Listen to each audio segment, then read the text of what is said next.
señores, estamos con Luis Mesina aquí en el estudio, estábamos aquí, bla, bla, bla, nosotros, por supuesto, director nacional de la Confederación de Sindicatos Bancarios y del Sistema Financiero, además de dirigente del Sindicato Nacional del Grupo Santander.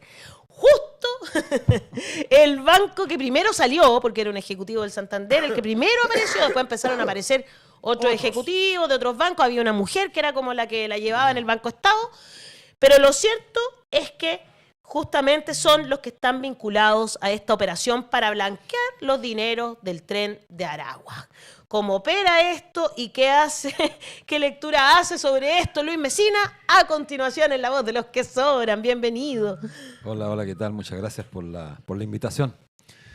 Bueno, ¿qué se puede decir respecto a este caso? Es que hay mucha preocupación en el sistema financiero. La Confederación de Sindicatos Bancarios emitió una declaración a las pocas horas de conocer este hecho que, por cierto, es preocupante y es lamentable. Claro que sí. Especialmente tratándose de una industria como es la banca que opera sobre la fe pública. Claro. Este es un sector que requiere de la máxima probidad de quienes desarrollan la actividad profesional en esta industria. No es cualquiera. No quiero con esto también desmejorar o desconocer a los trabajadores de otras industrias. No, por el contrario. Lo que ocurre es que esta industria opera con recursos que no le pertenecen. Y eso creo que la opinión pública debe saberlo. Ay, qué interesante eso. De cada 10 pesos que vamos a poner un ejemplo, de cada 10 pesos que la banca administra, 9 pesos prácticamente le pertenecen a los clientes. Es decir, 1 peso solamente le pertenece a la banca. Por lo tanto, la fe pública está siempre siendo una máxima relevante a tener que cautelar. Y este hecho, por supuesto, constituye un baldón, y hay que decirlo claramente, un baldón al sistema financiero. La gente manifestó su preocupación, particularmente en el caso del Banco Santander, emitiendo declaraciones muy rudas contra los trabajadores del sistema de la banca, del Banco Santander. Cosa que es absolutamente injusta, porque la gran mayoría de los trabajadores del banco, y esto no solamente es patrimonio del Banco Santander, yo diría es un patrimonio que tiene el conjunto de la banca chilena, la gran mayoría de los trabajadores son gente honesta, gente que puede exhibir una probidad que hoy día en este país, yo puedo decirlo con mucha certeza, los grandes empresarios, los grandes ejecutivos, las grandes compañías no pueden exhibir como la pueden exhibir los trabajadores, que son gente que recibe ingresos que están bastante lejanos a lo que reciben los políticos, por ejemplo, y los grandes empresarios. Y por lo tanto han dado muestras ya con mucho tiempo de que gozan de este valor que es la probidad. Sin embargo, a tu pregunta creo que, claro que es grave, porque el que se haya detectado a un individuo operando con redes vinculadas al tren de Aragua es alarmante. Cuesta mucho creer que sea un solo funcionario y ciertamente los trabajadores, uno escucha muchos rumores respecto a que hay redes operando en el sistema financiero y eso debiese ser motivo de preocupación de la clase política de este país. Por lo tanto, no se puede comprender, y aquí entro en la materia más contingente, no se puede comprender cómo una institución como el Congreso, como el Senado en este particular caso, no es capaz de resolver una demanda que tanto tiempo se viene planteando, que es eliminar esta traba que está contemplada en la Ley General de Bancos, que es el impedimento a perseguir la huella del delito de corrupción, del narcotráfico, del tráfico. Porque el que se hubiese eximido este impedimento que hay, que solamente a través de una orden judicial se puede investigar las cuentas corrientes, por supuesto que impide a la policía, a los mismos organismos que están a cargo de eso, seguir la huella del delito. Y la huella del delito se sigue justamente a través de conocer cuáles son las transacciones sobre las cuales blanquean el dinero, especialmente estas redes que son tremendamente poderosas. Me parece fantástico que usted lo diga, primero porque, claro, ayer o antes de ayer, ¿no es cierto?, fue que volvieron a empatar no sé si fue ayer o antes de ayer, ya se me van los días, este gobierno que ha sido, parece, tienen 3 meses. Sí. Es impresionante. Hoy día está cumpliendo 3 meses, pues estamos a 11 de junio, justamente. Es súper loco, volvieron a empatar de nuevo con la cuestión de agilizar Gravísimo. el levantamiento del secreto bancario, que tampoco es que cualquier persona se va a poder meter a tu cuenta corriente o a tu cuenta RUT. No, hay que aclararlo. Es que la unidad de análisis financiero tenga la facilidad de entrar a una cuenta, ¿no es cierto? Y no tener que esperar que esto lo sea determinado por un juez. Esa es como la idea, ¿no? Que no sea siempre el sistema judicial, que también se puede hacer por esta vía administrativa. Y seguramente, policial, digamos. porque yo lo escuchaba de Sabas Chaguán, que se lo trataba de aclarar y no entendía el diputado Basaletti, ¿se llama? ¿No? ¿Que era carabinero? Era carabinero, sí. Sí, claro, y no entendía. Que seguramente va a ir acompañado de un reglamento que sancione fuertemente la posibilidad de filtración. Porque sabemos que en el Poder Judicial hay un esquema de filtraciones. Entonces, al final, lo que está operando acá, me parece, en este grupo de extrema derecha, es la ideología. Por supuesto, El que dice la verdad es Kaiser. Cuando él dice, ¿saben qué? Yo no quiero que un comunista, un frente amplista pueda ver mi cuenta. Ese es todo. Ese es el tema. Claro. Es una cuestión ideológica. Por supuesto. Pero sí lo puede ver un ex carabinero. Sí, pero Fantástico. resulta incomprensible que este general de carabineros haya estado en contra de esto cuando él tiene Es verdad, evidencia empírica de que justamente la policía, por ejemplo, puede perseguir a través de este tipo de acciones. Seguir la huella del delito no es un tema no es tan complejo, pero tampoco es tan sencillo. Exacto. Los grandes delincuentes, finalmente, a pesar de contar con mucho dinero, no pueden tenerlo en sus manos. Tienen que blanquearlo, y eso solamente pueden hacerlo a través del sistema financiero. Y por lo tanto es más fácil que ahí sean sorprendidos. Entonces, mire, yo también veía que se publicó que efectivamente esta información, como esta Operación Tokio, así se llamaba, ¿no? Sí. Entonces, la Operación Tokio ha demostrado lo difícil que es seguir la huella del dinero sin poder abrir las cuentas bancarias, porque había personas dentro de los bancos, tanto Santander como Estado, que habían dado alerta al fiscal nacional, Ángel Valencia.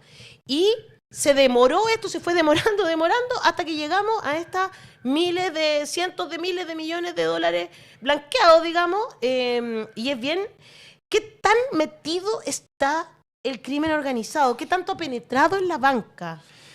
Analizan desde el mundo de los trabajadores. Mira, la verdad que esa pregunta es una pregunta difícil de poder responder, porque los trabajadores en general, las organizaciones sindicales, no cuentan con una información exhaustiva, fidedigna, que le permita aseverar a ciencia cierta que estas redes del narcotráfico están operando con celeridad al interior. Sí hay información de los propios trabajadores que empiezan a mirar, a observar ciertas conductas que son preocupantes. Ahora, la responsabilidad aquí le cabe única y exclusivamente a las altas direcciones de los bancos, a los propietarios de los bancos, pero a la alta gerencia.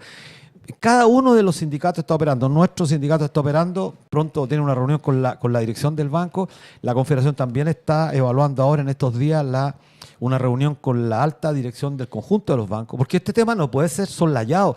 Y parece una irresponsabilidad que esta suerte de chivo expiatorio, este ciudadano venezolano que fue sorprendido en el Banco Santander, sea el único responsable en una materia tan compleja. Así es. Cuesta mucho creerlo. Claro. Y por lo tanto los bancos tienen la obligación, y esto lo digo con el máximo de responsabilidad, no pueden con una mera declaración que emiten al interior de los bancos dar plena certeza, seguridad, que es lo que siempre se pide. Mira, esta frase certeza jurídica que tanto han pedido los empresarios en los últimos 10 años, claro, respecto a que se les garantice la certeza de la inversión del capital. Bueno, ¿y quién está en una industria tan importante como es la banca dándole certeza a quiénes son los ahorrantes? Es que es muy buena esa pregunta, porque ¿sabes qué? Y uno lo encuentra en la discusión diaria, cuando conversa en la calle, cuando te llegan comentarios acá a través de las redes sociales. Cuando una persona quiere pedir un crédito, por ejemplo, le piden un montón de requisitos y la mayoría de las veces lo están rechazando, ¿cierto? Cuando una persona quiere renegociar, los bancos te colocan todos los palos posibles para que esto sea dificultoso. Hasta cuando querés pagar antes. Hasta cuando uno quiere hacer un prepago, sí, lo mismo. Entonces, filtro para la gente de a pie. Y no hay filtro con los trabajadores de las propias empresas. Buena pregunta. Mira, qué buena reflexión, Rodrigo, porque aquí nuevamente cobra importancia el tema de la subcontratación. Esta frescura de los empresarios banqueros, pero una frescura. ¿Cómo han extendido la subcontratación incluso de personas que no están legítimamente viviendo en nuestro país? Entonces, cuando yo te digo, hacen alarde contra la migración, denostan a la migración de manera incluso insolente. Bueno, pero esta gente contrata a migrantes justamente porque pueden abusar de ellos con salarios mucho más bajos. Eso lo vamos a denunciar abiertamente. La banca no puede deslindar responsabilidad. Los altos ejecutivos tienen personal contratado que no cumple con los requisitos mínimos de residencia en nuestro país, pero eso solamente es posible hacerlo a través de la subcontratación que en este país, que es parte de la flexibilidad laboral que le ha permitido a la empresa hacer y deshacer en materia de derechos fundamentales. Y por lo tanto este tema cobra nuevamente sentido y por eso parece tan grave que estemos discutiendo esto hoy día cuando hace poco tiempo, hace un poquito más de 2 meses, terminó el mandato de un gobierno que había prometido, el gobierno Gabriel Boric prometió hacer modificaciones estructurales en materia de legislación laboral, cosa que no se hizo durante el periodo. Y es una deuda, yo diría, histórica que quedó pendiente y que está pendiente, digámoslo claramente, desde el gobierno de Patricio Aylwin, el tema de la subcontratación, que afectó fuertemente en un principio a la minería. Claro. Recuerden ustedes la minería. Pero hoy día en la banca, en el comercio de la subcontratación se convirtió en una práctica permanente que a los empresarios les ha servido solamente para un tema, bajar costos. Incluso en el Estado. Por supuesto, en el Incluso Estado. en el Estado está Claro. lleno de subcontrataciones. Pues, Exacto. como es un Estado subsidiario, es una cuestión terrible. Oiga, Luis, ¿quiénes son los que están ¿quiénes son los dueños de la banca? Digámoslo abiertamente, porque también eso es como interesante, ¿no? ¿Quiénes son? Usted dice, aquí ya, estamos cortando, por cierto, siempre pasa lo mismo, se corta el hilo por lo más fino, empiezan a buscar trabajadores que están ahí metidos con el crimen organizado, qué sé yo, traspasaron lucas para acá y para allá, pero resulta que usted dice, los que tienen que hacerse responsables son los directores de los bancos. ¿Quiénes son esas personas? ¿Quiénes son directores de los bancos, dueños de los bancos? ¿Quiénes son? Porque realmente uno nunca sabe realmente. Bueno, muy buena la pregunta. El Banco Chile, que es uno de los bancos más grandes de este país, pertenece al grupo Luxi, Andrónico Luxi. El Banco Santander pertenece a Ana María Botín, que es el grupo Santander de España. El Son BCI, súper conservadores. multimillonario, Claro. conservador, gente vinculada al Opus Dei. El BCI también vinculado al Opus Dei de la familia Yarur. De veras, po. El grupo Vice, el Banco Vice y todo el grupo, el conglomerado Vice, que hoy día se fusionó con el Security, pertenece a la familia Mate. El Banco Falabella pertenece al grupo Solari. Solari, claro, Heller. Heller. Bueno, curiosamente estos 5 bancos que he nombrado se repiten las 5 más grandes fortunas de nuestro país. La concentración es brutal y quienes escuchan este programa, que es un programa que aborda temas que no se abordan en los demás medios de comunicación, la gente tiene que también asumir una responsabilidad. Yo creo que no solamente quienes escuchan estos programas es suficiente con mandar un dedito para arriba. Yo creo que tenemos que empoderarnos y esto significa socializar más la información que se discute en estos debates, en estos programas, con el objeto que la gente sepa quiénes son los verdaderos propietarios de la banca. Pero son los mismos propietarios que controlan prácticamente todas las industrias de nuestro país. Es decir, la concentración en Chile es brutal. ¿Y en qué se ha traducido eso? En que, bueno, tenemos una de las desigualdades más grandes de todo el planeta. Y esto no es menor. Tenemos la concentración más brutal de América, el 1% de los más ricos concentran casi el 50% del ingreso. Y eso es justamente producto de que los grandes grupos económicos se han apropiado prácticamente de toda la industria de nuestro país, no generando empleo. Y esto es lo más relevante, porque ese es un tema que a mí me parece crucial poder abordar, cómo el empleo está o cómo la tecnología está destruyendo empleo de manera sistemática, sostenida. Entonces se da la paradoja que la tecnología llegó para ser un gran aliado de la fuerza de trabajo, para permitirnos descansar más, evitar el trabajo pesado, y en términos concretos lo que se está traduciendo en la tecnología es que hay mayor intensificación, es decir, mayor explotación de los trabajadores. Hoy Yo estamos tengo una viendo, sorry, pero es que quería hacer un alcance sobre esto, Rodrigo. Estamos viendo, nos habla de los grupos económicos chilenos y extranjeros que están detrás de los bancos haciendo este mapeo que es súper importante, ¿no es cierto? Que no se habla, y esto sí que no lo van a hablar en otros medios de comunicación, convengámoslo. ¿Y sabéis qué? ¿Cuántos se repiten de medios de comunicación, pues chiquillos? Hay que decirlo, Banco Chile, Luxich, ¿de qué es dueño? Canal 13 y todas las radios asociadas, porque, digámoslo, todo. Mate sin H, chiquillo. Claro, el grupo Mate, ¿no es cierto? Claro, ese yo no sé que tenga medio de comunicación, pero sí ponen lucas en los medios de comunicación. el banco Falabella, ¿no es cierto?, que pertenece a los Solari Heller, que Mega. son los dueños Mega. de Y la Mega, radio. y todas sus radios asociadas, ¿no es cierto? Entonces estamos viendo... No, y Con estaba banca, Salle- hoy día Salle, Itaú claro, y ahora está Salle, el supermercado Unimar, Sa- Construmart, La ¿Ves tercera. tú? tercera. La Copesa, tercera. claro. Copesa. La cuarta. Y también la Duna. radio asociada, Duna. Duna, exacto. O sea, Entonces, todos medio de derecha, sí, abiertamente. ojo, todos de derecha, todos en las manos de los grandes empresarios y las grandes fortunas de este país. ¿A quién van a defender? Uno más uno, ¿no es cierto? Bueno, Perdona, Rodrigo, claro, que... lo que sorprende es que cuando se habla de ley de medios, me recuerdo cuando lo planteó en esa oportunidad Daniel Daniel Jaue, Jaue. se montaron en cólera, pero no solamente de la derecha, sino que sectores autodenominados del progresismo chileno. Me acuerdo, muchos dirigentes del Partido Socialista montaron en cólera porque era francamente un resabio del pasado. Y en circunstancias que hoy día tenemos a los medios sumamente concentrados y por lo tanto lo que está en juego es la democracia, porque cuando en un régimen democrático los medios de comunicación no son democráticos, bueno, hay un cuestionamiento total, porque la gente no tiene información fidedigna, muy por el contrario, toda la información está Pasa por un cumpliendo, tamiz, claro, digamos, está, claro. no, y está cumpliendo un objetivo, que es mantener mantenerlo idiotizado a toda la sociedad, pero además con el engaño, porque uno ve lo que se transmite en la televisión y francamente queda sorprendido. ¿Mm? Sí, Yo- eso es verdad. Totalmente real. Yo ayer hice el ejercicio, vi un rato de noticiero. Después otro día se los comento. Yo Rodrigo, ya, tú tenías yo una ya pregunta. renuncié a ver noticiero a las 9 de la noche. No, te yo voy lo a hago decir. solo para hacer el ejercicio de No, saber yo ya qué renuncié. están Claro, contándole a la gente. Te Claro. juro que hago ese ejercicio solo para saber Sí, eso. pero me gustaría que hiciera un poquito de historia y usted es excelente para poder relevar lo que le voy a preguntar. Porque hoy día estamos viviendo un episodio más de cómo al que tiene menos recibe el implacable castigo por deber, ¿cierto? El tipo que gana 1 millón de pesos, que tenía 2, 3 hijos, le cortan la cabeza y le sacan toda la plata de las cuentas. Pero el año 81, 82, la banca claro. chilena prácticamente quebró. Hubo bancos que desaparecieron. Y me parece que a estos grandes empresarios no les cortaron la cabeza. Señor Casarola estaba ayudándolos, ¿no? Claro, en ese tiempo la gente quizás no recuerde mucho el tema de la deuda subordinada. Primero se llamó cartera vencida. ¿Y en qué consistía esto? Que los bancos tenían un nivel de endeudamiento gigante, producto de la crisis que se produjo en el año 82-83.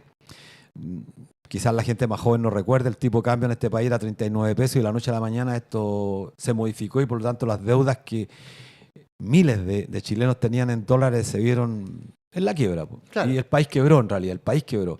Llegamos casi a cifras del 30-36% de desempleo, con trabajo precario como el PEN y el POC, que ganaban una miseria. Qué terrible ese Miles de tiempo. trabajadores en las calles. Bueno, 36%, la gente que piensa que de 100 personas, más de 33, 36 personas estaban cesantes, es gravísimo.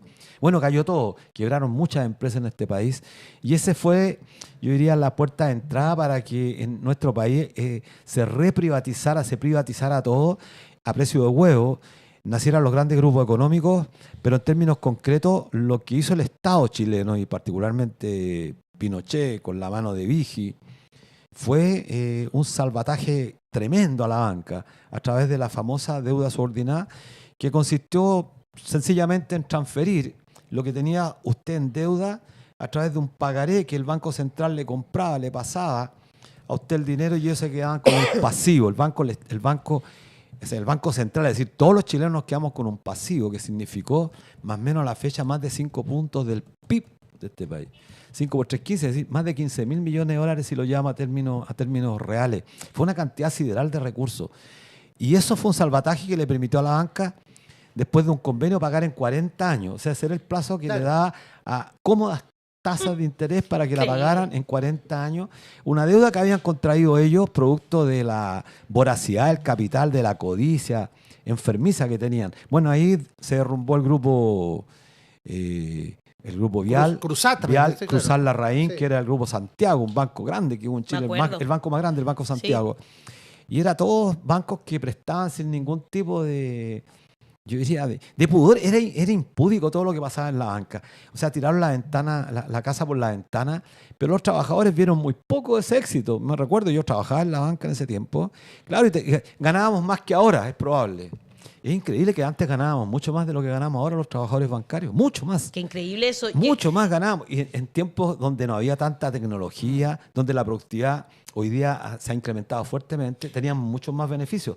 Lo hemos ido perdiendo todo así de manera sistemática. Bueno, pero la banca se vio favorecida muy fuertemente, bueno, y al punto que Luxi después compró el Banco Higgins, después el Banco Santiago. Bueno, será, mi papá todos era del los Banco bancos, Higgins, sí. me acuerdo. Claro. Ok, tengo recuerdo de eso. A Yeley Cisternas dice cariño y admiración a Luis Mesina, un tremendo sindicalista y luchador social. Dylan Silva dice gran mafia política empresarial institucional. Se refiere justamente a lo que estábamos conversando. Luis, a propósito de lo que tú decías, justamente, la precarización, las nuevas tecnologías, ¿verdad? La pérdida de puestos de trabajo en la banca y el sistema financiero han sido tremendos. Entonces, es como que, ¿qué herramientas tienen los trabajadores para enfrentar además todo esto que se les viene? O sea, la precarización es parte de que también tengan riesgo de entrar en el lavado de dinero y en estas mafias, ¿no? Sí, mira, yo en ese tema nosotros estamos trabajando con otras organizaciones sindicales, ya no solamente el tema de describir la realidad que enfrenta el mundo del trabajo, porque en eso creo que ya hay acuerdo por parte de todo. Hay concentración, hay intensificación del trabajo, el aumento de la tecnología desplaza y destruye fuerzas productivas, destruye empleos. Pero esa es una constatación. Los chilenos somos tremendamente buenos para describir la realidad. Siempre lo repito una y otra vez. La problemática que tenemos es no solamente describir o interpretar la realidad, sino que, como decía una famosa tesis, ha llegado el momento de transformarlo, pero para eso hay que dar un paso gigantesco. Yo creo que ha llegado el momento de cuestionar el modo de producción que hay en este país, el modo de producción capitalista. Y lo digo con bastante responsabilidad, porque yo escucho la discusión que hay hoy día en el Congreso. Escuchaba a Steffi Griff, la ex vicepresidenta del Banco Central, y el razonamiento que hace la oposición al actual gobierno, los tecnócratas, los economistas, es siempre busquemos un acuerdo. Hay que ver gradualidad, no puede ser que sean 25 años, pueden ser 20 años, quizás el impuesto no puede ser 27 a 23, a lo mejor tendría que ser 27 a 25. Es decir, toda la discusión está en el marco de un modelo que fue construido en la década del 80 y que ha perdurado durante más de 4 décadas. Entonces, lo que parece razonable, y aquí quiero entrar en el tema, que lo que estamos observando, no solamente en el sistema financiero, en la minería, en la salud, en el comercio, que se está incorporando mucha tecnología. ¿Y la tecnología qué está haciendo? Está destruyendo empleo. Entonces hay que preguntarse, ¿pero esto se va a revertir? No, no se va a revertir. No. Los bancos van a cerrar y van a seguir echando gente. Porque lo que le interesa a la banca es que usted opere tecnológicamente a través del celular, es decir, transferirle todo el costo operativo de la banca al usuario. Usted es responsable. Entonces, a través del teléfono opera. ¿Qué están haciendo en el comercio? Que finalmente todos terminemos pasando por estas cajas automáticas y echar a todos los cajeros. Eso es lo que buscan. Se ha demorado mucho en el comercio, más que lo que esperaban ellos, porque la gente se resiste un poco. Sí. Pero la tendencia es que la gente joven va a ir por ese camino. Entonces, lo que está puesto en tela de juicio es que el capitalismo como sistema necesita vender bienes y servicios porque se incorpora tecnología, aumenta la productividad, por lo tanto produce más en menos tiempo, pero necesita colocar más crédito de consumo en la banca. El comercio necesita vender, pero se da la contradicción que estos mismos capitalistas están destruyendo empleo y lanzando a la gente a la calle, y cuando la gente está en la calle no tiene ingresos, por lo tanto no puede consumir. ¿Cuál es el problema del capitalismo? Que el capitalismo, si no vende, no gana. Y el capitalismo sin ganancia no mantiene esa famosa cuota o tasa de ganancia, que es lo que requiere. Es decir, el capital constante, el capital fijo, es pérdida. El capital necesita siempre incrementarse y por eso han existido la concentración, las grandes fusiones que hay en este país. Si usted mira, todo está concentrado. El comercio, existen 2 o 3 grandes cadenas, en los medios de comunicación lo mismo, en la banca lo mismo, en la ISAPRE, en las AFP, en todas partes. Son los mismos que están detrás de esto. ¿Y cuál es el resultado concreto? Que nos dan trabajo, nos dan empleo, nos generan nuevas posibilidades para que los seres humanos tengan la posibilidad de tener ingresos. Entonces este es el dilema, lo que yo insisto en lo que planteé al comienzo. El modo de producción capitalista no responde a las necesidades de la era moderna. Las sociedades necesitan garantías, necesitan lo que tantas veces se dice, certeza. Y por eso cae la tasa de natalidad, porque las mujeres y los hombres no quieren tener hijos. No porque no quieran, sino porque no se puede y Claro. porque hay incerteza. Entonces, estamos en la trampa. Chile tiene la tasa de natalidad más baja del continente de América. Tenemos, por el otro lado, la tasa de mortalidad más alta. Sí. Nosotros vivimos más que los norteamericanos, que Estados Estados Unidos. Unidos, claro, porque, Entonces, porque nos alimentamos todavía un poco claro, mejor. Te se pongo un está solo produciendo ese antecedente. problema. Tú sabes que en el último índice de los costos de la vida que establecen a través de la OCDE, se estableció que en Chile mantener a un infante hasta los 10, 12 años cuesta 600.050 pesos mensuales. Y mantener a un adolescente 695.000. Exacto. Después de los 12, 13 años. Entonces, ¿cómo es? ¿Quién más? Por favor. O sea, yo me imagino que muchos quieren tener hijos, pero no pueden, po. Y les doy un dato más feroz todavía. Ustedes dos que viven en Ñuñoa, A ver. porque Rodrigo Más que- y Luis, sí, los sí. dos viven Y en tú Ñuñoa. también, tú también. En Los Ñuñoa, los tres, pero Ya, yo ¿sale sé, más caro? en Ñuñoa hay menos natalidad aún que en todo Chile.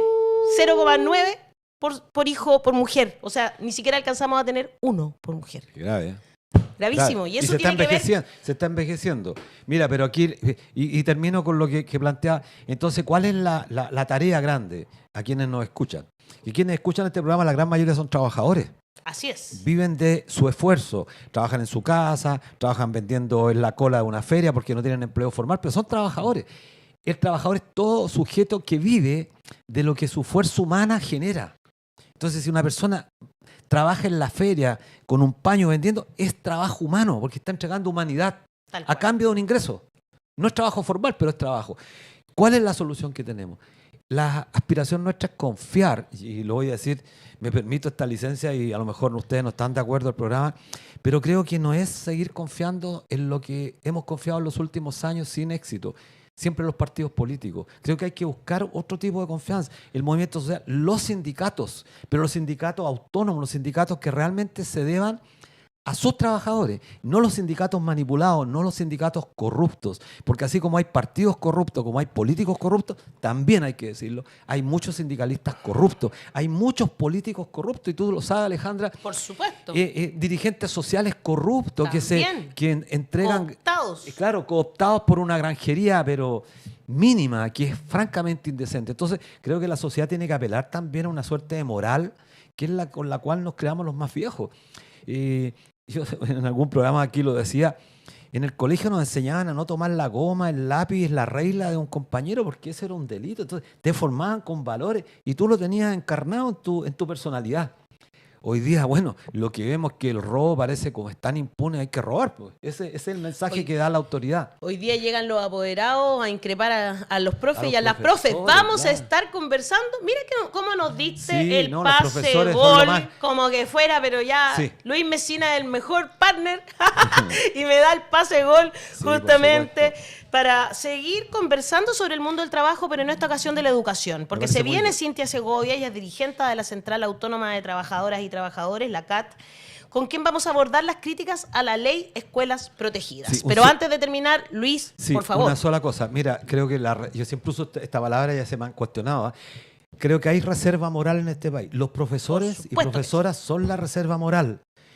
¿Hay profesores corruptos? Por supuesto, yo soy profesor.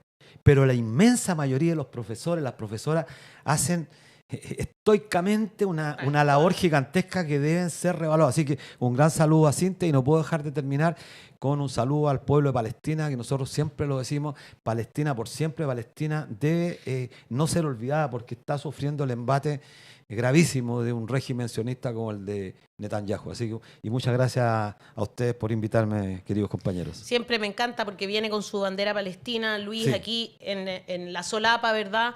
Sí. Para recordar, no olvidar a Gaza. La Sí. memoria es importante. Todos los viernes a las 7 de la tarde hay justamente una junta para decir que no olvidamos lo que pasa en Gaza, a pesar de que nosotros tengamos nuestros propios problemas, nada se Claro, compara con estar por viviendo supuesto. un genocidio.